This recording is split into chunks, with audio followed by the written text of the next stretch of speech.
A quiet morning begins inside a cramped wooden room. There is no sound of running water, no scent of fresh soap, just heavy, still air. The basin sits dry and dusty on the corner table. In this era, water is a precious resource used sparingly for drinking rather than washing. A man stirs from his slumber on a rough straw mattress. He does not reach for a fresh towel or search for a clean change of clothes. He dresses in the same heavy garments he has worn for many consecutive days. To him, the fabric feels familiar, like a second skin of labour. No one finds this strange. In the Middle Ages, cleanliness did not mean what you think it does today. It was a luxury beyond most imaginations. As the city wakes, the rhythm of daily survival begins. Thousands of people inhabit these narrow spaces, sharing walls, air, and the burdens of existence. Residents open their windows to let in the morning light, but they also use this opening to dispose of the things they no longer need. Leftover food, dirty water, and human waste are emptied directly onto the public streets. There is no concept of a hidden sewer or modern plumbing. The streets serve as the final destination for everything discarded. Without a modern drainage system, gravity and the rain are the only janitors available. Walking through the city means navigating a minefield of filth. It is a world where the ground beneath your feet is constantly wet and decaying. Animal waste mixes with human refuse, creating a thick, dark paste that lines the thoroughfares. This was the foundation of every medieval urban centre. The smell is not something people try to avoid. It is simply an inescapable part of the atmosphere, as constant as the sky above them. For the medieval citizen, the stench is background noise. Their senses have long since adapted to a reality that would make a modern person gag. Every corner of the city is a repository for life's debris. There is nowhere way to throw things. Everything stays right where it landed. The streets are where stories begin and where waste ends. It is a cycle of accumulation that defines the very architecture of their society. Tea bathing is not a daily habit. A full-body wash is a monumental task that requires planning, effort, and resources that few can afford. Clean water is difficult to obtain. Every drop used for washing must be carried by hand from a communal well, often located blocks away. Heating that water requires fuel. Wood must be gathered, chopped, and burned, a time-consuming process that consumes precious hours of the short day. The labour involved makes a hot bath a rare indulgence. For many, the physical cost of cleanliness is simply too high to pay frequently. Many people go weeks or even an entire month without submerged bathing. They rely on localized washing of the face and hands to get by. Skin irritation is a constant companion. The itch of unwashed skin becomes a secondary sensation, a low hum of discomfort that is never truly silenced. Clothing is rarely laundered in the way we understand.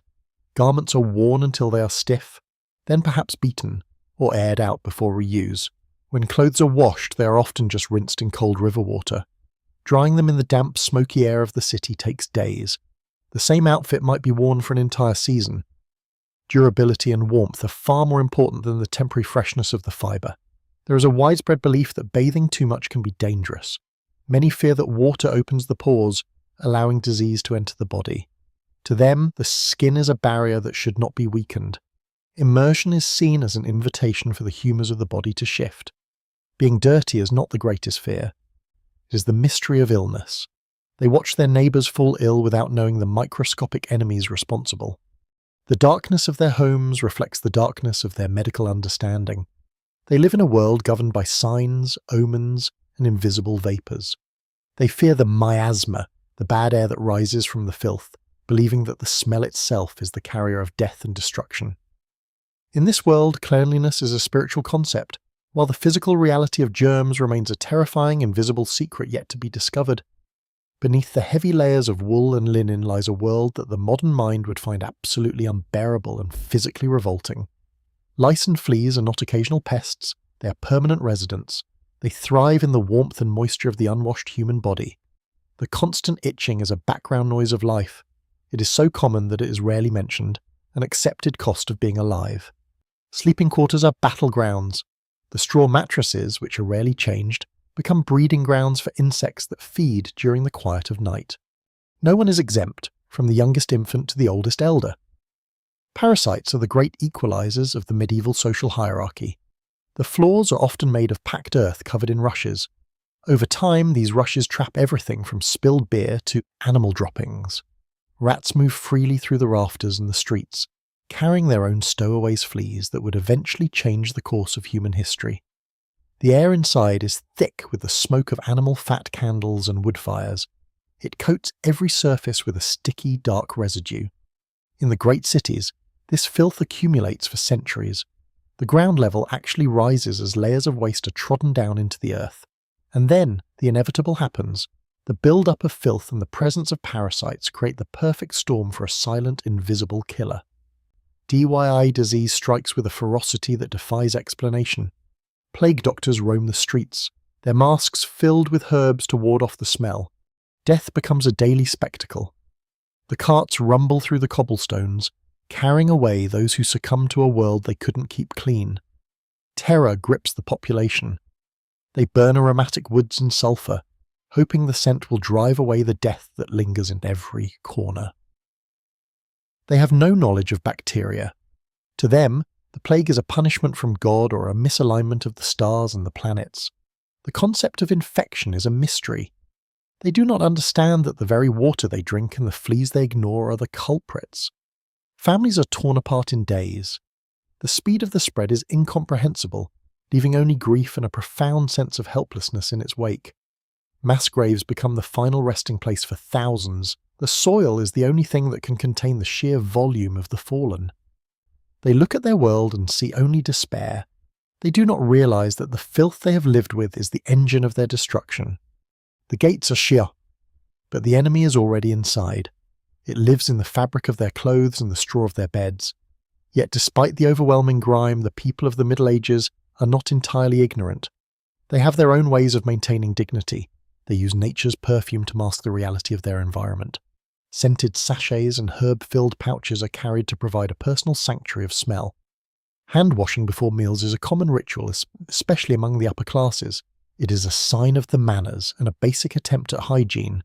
These small gestures represent a desire for order in a chaotic world. Even without science, they recognize the value of a clean hand at the table. Instead of full-body baths, many rely on dry rubbing with linen cloths.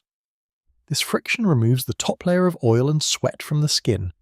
Washing the face is a daily necessity. It is the part of themselves they present to the world, the face of their social identity.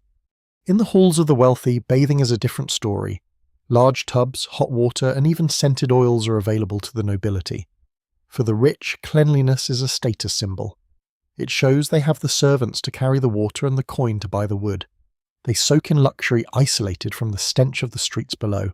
But even for them, this is a weekly occurrence, not a daily one. These exceptions highlight the rule.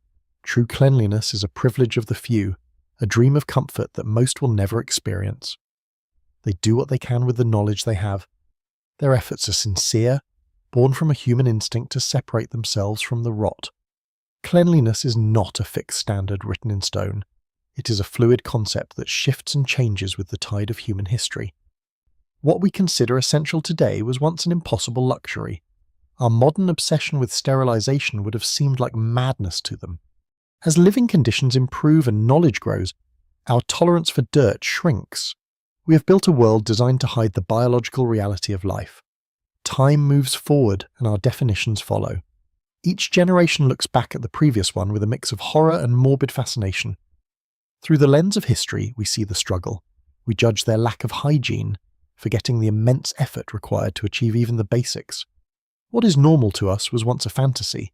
Our daily shower is a miracle of engineering that would have baffled the medieval mind. Our perceptions are shaped by our environment. In a world of white walls and filtered water, the medieval past feels like another planet. If you were to step through a portal and enter a medieval city today, your eyes would not be the first thing to react. You would not marvel at the architecture first, nor would you be distracted by the colourful banners fluttering in the cold northern wind. The first thing to hit you, with the force of a physical blow, would be the smell. It is the signature of the Middle Ages. A mixture of rot, sweat, smoke and waste, it is an invisible cloud that wraps around every stone and every living soul. And yet, within that smell, people still live. They laugh, they play, and they find moments of pure joy amidst the heavy grime of their reality. They build cathedrals that stand for 1,000 years. They write poetry and create laws that form the very backbone of our modern civilization. They prove that humanity does not require a sterile environment to thrive. They are resilient, creative, and profoundly alive in their own unique way. It was not clean by our standards, but it was life. A raw, unfiltered, and powerful existence that paved the way for the world we know.